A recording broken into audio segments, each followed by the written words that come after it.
분쟁이 시작된 이후로 계속 같은 느낌이에요. 하지만 저희는 저희 국방력에 대해 꽤 자신감이 있고 저희가 할 수 있는 일에 대해 확신을 가지고 있습니다. 그리고 분명히 저희는 아랍에미리트 시민들만 보호하는 것이 아니라 모두를 보호하고 있습니다. 여기 아랍에미리트에는 200개가 넘는 국적의 사람들이 있는데 이들은 그저 생계를 꾸리며 살아가고 있습니다.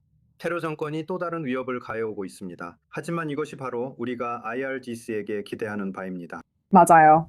아시다시피 이란이 두바이와 아부다비의 공항, 그리고 제벨알리 항구를 위협하고 있습니다. 사실상 아랍에미리트 전체가 의존하고 있는 경제 인프라가 이슬람 공화국에 의해 위협받고 있는 셈이죠. 아랍에미리트. 지금까지는 외교적인 언어로 대응하면서 자제를 촉구했다고 할 수 있습니다. 그것이 신중한 대응이라고 생각하시나요? 아니면 이란이 실제로 행동에 옮기지 않을 것이라는 자신감의 표시라고 보시나요? 아니면 아부다비가 벌어지지 않기를 바라는 어떤 상황에 대비하고 있다고 생각하시나요? 둘 다 조금씩 있다고 생각합니다. 아랍에미리트는 항상 대외 메시지에서 신중한 태도를 보여왔습니다. 왜냐하면 과격한 발언이 실제로 안보를 개선하지 않기 때문이죠. 동시에 차분한 외교가 준비 부족을 의미하지는 않습니다. 아시다시피 아랍에미리트는 수년간 핵심 인프라를 보호하고 다양한 상황에 대비하기 위해 투자해 왔습니다. 그래서 저는 이것을 주로 준비된 데서 오는 자신감이라고 봅니다. 지금 아랍에미리트는 이번 분쟁 내내 상당히 신중했다고 할 수 있습니다. 자국 영토가 이란을 상대로 사용되는 것을 실제로 허용하지 않았습니다. 비공식 소통 창구를 유지하며 직접 충돌을 피하고 있습니다. 물론 이는 우리가 분명히 아는 사실입니다. 사실 아랍에미리트는 과거 여러 차례의 분쟁에서 이스라엘보다도 더 많이 이란 이슬람 공화국의 공격을 받은 나라입니다. 그럼에도 불구하고 이란이 아랍에미리트를 위협한다는 것은 그 중립성에도 한계가 있을 수 있음을 시사합니다. 그래서 제 질문은 아랍에미리트가 지금까지 분쟁에서 한 발 물러서 있는 전략이 이제 사실상 끝나가고 있다고 보시는지, 그리고 이번에는 아랍에미리트가 더 강경하게 대응할 거라고 생각하시는지 궁금합니다. 저는 그렇게 생각하지 않습니다. 아랍에미리트의 전략은 결코 완전한 안전을 보장하는 것이 아니었습니다. 그 전략은 위험을 최대한 줄이고 외교 채널을 열어두는 것이었습니다.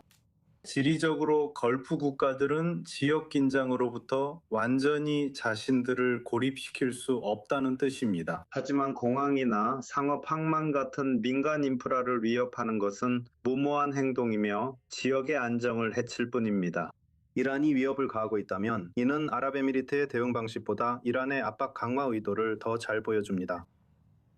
여기서 정말 간단한 질문 하나 드릴게요. 최근 이스라엘이 이란 미사일을 격추하는 데 도움을 줬다는 보도 속에서 아랍에미리트 전역에 이스라엘에 대한 분위기가 달라졌다고 느끼시나요? 그런 보도가 나온 것은 없는 것으로 알고 있습니다. 특정 시스템에 대한 보도나 그런 것에 너무 집중하지 않는 것이 좋을 것 같습니다. 더 중요한 점은 아랍에미리트가 수십 년 동안 수십억 달러를 투자해서 다층적인 방공 및 미사일 방어망을 구축해왔다는 것입니다. 알다시피 분쟁 이후 아랍에미리트는 말씀대로 요격에 성공해왔습니다. 2,000개가 넘는 아마 3,000개에 가까운 공중 위협을 요격했는데 여기에는 500발의 탄도미사일, 20발의 순항미사일, 그리고 거의 2,000대에 달하는 드론이 포함됩니다. 연간 약 9천만 명의 승객이 이용하는 두바이 국제공항이나 중동 최대 항구인 제벨알리 같은 자산을 보호할 때는 그 정도의 투자가 당연히 필요하다고 볼 수 있습니다. UAE의 방위 전략은 철저한 준비와 억지력을 갖추는 데 기반을 두고 있습니다.